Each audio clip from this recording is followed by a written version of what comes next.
Goeiemôre, good morning en goeie maandag. Daar sê ons begin met 'n lied in die hart, lyk dit vir my. Ons hoop dat julle 'n heerlike naweek geniet het en dat julle gereed is om die week saam met ons op die regte manier te begin. Just out of interest, today is the 24th of November, and if today is your birthday, you share it with Edward Binney, the inventor of the Crayola crayon, the actress Katherine Heigl, she was in Grey's Anatomy, and serial killer Ted Bundy. Oh. Ew. It's a bit of a mixed bag there. Ja, You've got your birthday today? Stel jy nou daardie partytjie voor. Wat 'n mengsel. Goed, jy het 'n goeie naweek gehad as jy op so 'n partytjie wil begin. In elk geval, hier is waarna jy kan uitsien in vandag se episode. Ons vind meer uit oor 'n splinternuwe digitale platform vir perde. Ja, daar is nou selfs toepassings vir perde. Dankie vir dit. Arnold is hier om alles op die sportveld te bespreek. In jou geldsaake fokus ons vandag op die G20-beraad wat die naweek plaasgevind het. Ons gesels met die wenner van die heel eerste seisoen van Supersterre, die sanger Shaun Tate, en 'n nuweling in die musiekbedryf, Landry, kom deel musiek met 'n boodskap. Ons begin egter eers met ons oggendpraatjies. Ja, en dit is my beurt om dit af te skop. You may recall how Minister Gayton McKenzie has been a strong advocate for introducing a VAR system designed to reduce controversy and improve the accuracy of refereeing decisions in football. Well, South African football is set to take a significant step forward with the video assistant referee or VAR system scheduled for trial during the Nedbank Cup semi-finals in April 2026. VAR, which allows referees to review key match incidents such as goals, penalties, red cards, has long been awaited by fans eager to see technology enhance fairness and accuracy in the PSL. Interesting times ahead for South African sport, but across the globe, China is redefining the fan experience in live sports. At the 15th National Games, an ultra-perspective broadcasting system debuted, allowing viewers to control cameras in real time, rotating 360 degrees, zooming in on players, and switching viewpoints directly from their devices. The technology relies on real-time 3D reconstruction, deep learning, and a multi-angle video array to model the entire playing surface, giving fans unprecedented control over how they watch the game. This is amazing. Imagine. Voel of jy deel is van 'n speletjie. Precies. Precies, het is amper soos 'n virtual reality tipe ding, maar jy kan jouself net besluit waarop jy wil fokus, op 'n sê nou Pieter en Elsa speel teen mekaar, maar ek wil net op Pieter fokus, dan kan ek nou dit doen. Hi. Ek dink dit is regtig 'n fantastiese idee. Of dit nou binnekort hier in Suid-Afrika gaan begin, I don't think so, but I just want to go back to the VAR thing. I think it's really good for soccer especially, that the VAR is going to be introduced. I think a lot of people are not so keen on it, want dit kan ook 'n paar probleme hier en daar veroorsaak, want dan sê mense, sekere spanne trek voordeel hier uit, because the VAR decision always goes in their favor. I wish some VAR decisions would go in the favor of Liverpool as they continue their losing streak in the Premier League in England, maar dit dan vir 'n ander dag gelaat, my hart is gebreek. Ons is jammer. Dankie. Ek sal okay wees. Is VAR wat jy nou in slow motion kan gaan check? Ja, you can it's a system that allows you. Ons het gesien met die rugby weer raas. Ekskuus ek val jou in die rede. As jy ding op slow mo kyk, dan lyk dit partykeer 10 keer erger as wat nou live is of was.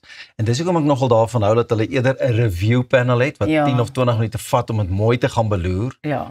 Maar dit vat vir my 'n bietjie van die ritme van 'n spel weg. As dit terugverwys en dit en wat dink jy en hoe do you concur? And also back in the old days, they just made the decision there on the spot. It was like, I have the power of the referee and this is what I'm deciding to do and that's what you're going to stick with. Daar was nie van 'n appeal en 'n dit en 'n dit nie.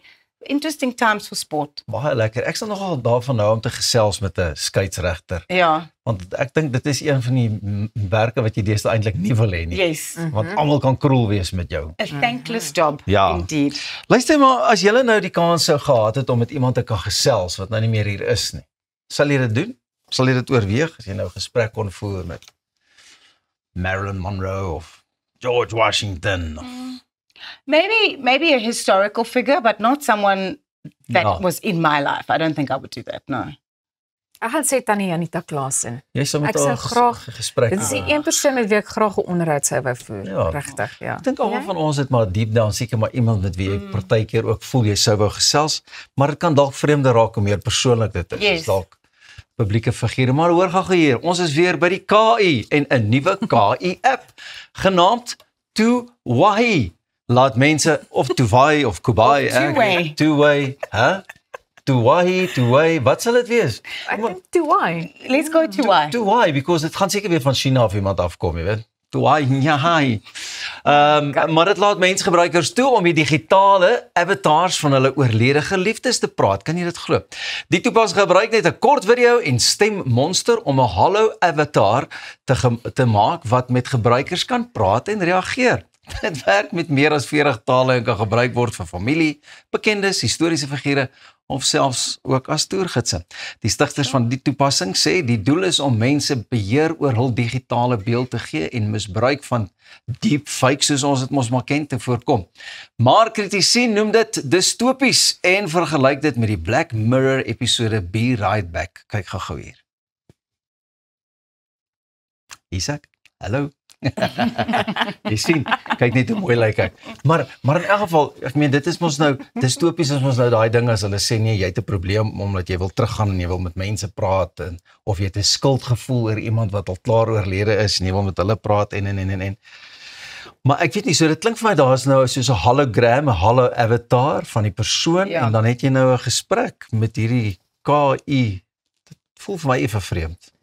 I think it's taking it a bit too far. Like, I get what they say, like that you have control over your digital image and you are then putting that image in there and it can't be deep faked and whatever. But I think just the idea of almost getting someone out from the dead and out from their rest, even if it is computer generated or whatever, it just leaves me with a bit of a funny feeling.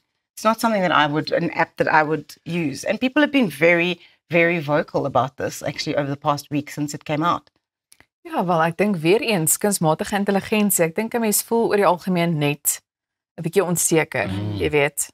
Dis nie daar's ons 'n app wat ook die foto's lewe gee. Net 'n foto en skielik begin hy smile of lag.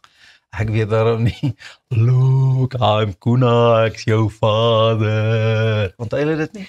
Nee. Ag nee. Sierle moontjies. Wat kyk julle nooit daai flieks wat ons mans kyk nie? Hæ? Nee. Ja, maar as die ou so deur die fan praat, dan wat hy nou klink soos hierdie man van nou is dit nie Star Trek nie, is die ander een. Star Wars. Ja, jy sien, jy is toch daar? Daar is jy. Look, I'm your genigtig bly asseblief ingeskakel. Ek het harde tyd vir môre. Maar omdat julle so pragtig lyk met julle klere. Dankie. Pakkies, reg vir die somer en al die lekker reën wat ingeval het en ja. Ek is reg om saam met julle te kuier. Ons is reg om saam met julle te kuier. Bly net ingeskakel want net hierna gesels ons verder. Bly net waar jy is. Hier gaan dit lekker raak. Hæ? Ja, natuurlik.